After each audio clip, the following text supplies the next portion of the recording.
However, in Chandler's eyes, a person in charge of the Municipal Public Security Brigade was just a joke, and he could take them down with a single order. It was especially so when Farron was involved. He had to investigate everything about these people and let them rot in prison since Farron called him personally and had him execute this operation. The special agents escorted a distraught Aaron and his cronies into the car. Chandler looked at Farron, then smiled and said, "Don't worry.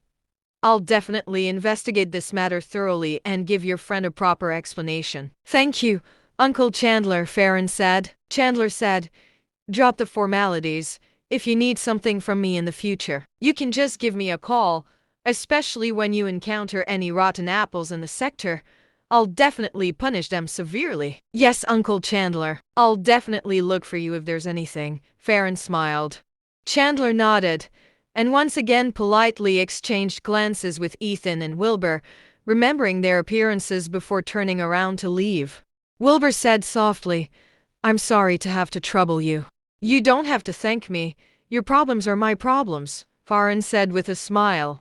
Wilbur knew that Farron did not treat him this nicely just because he wanted to cultivate. He guessed that it had something to do with Benjamin. However, Farron helped, and he deserved a thank you. Wilbur said, "You're free to attend to your own matters.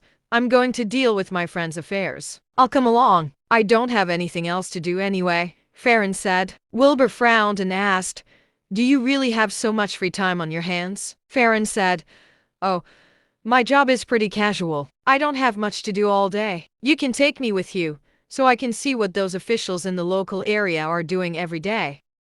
Wilbur understood that Farron's so-called casual job was just temporary. He just had to wait for the right time to come and he would rise up through the ranks. The potential for his future was absolutely limitless, and his background determined that he had this kind of advantage that ordinary people could only dream of. After thinking for a bit, Wilbur nodded and said, "All right, this will be beneficial for you in the future. But first, let's find a place for my friend to get a slower and a change of clothes." "I'll settle that." Farron took out his phone and called up a 5-star hotel. The presidential suite was ready within a minute. Wilbur scanned the QR code of the restaurant, transferred $2,000, and said to the owner, "This money is to compensate you for the table. I'm sorry, but I'm a little busy, so I'll have to trouble you to clean up the mess." This is too much money. This broken table isn't worth this much." The owner hurriedly stopped him. Wilbur helped him a lot in the past, and he did not have the time to thank him yet. How could he accept Wilbur's money?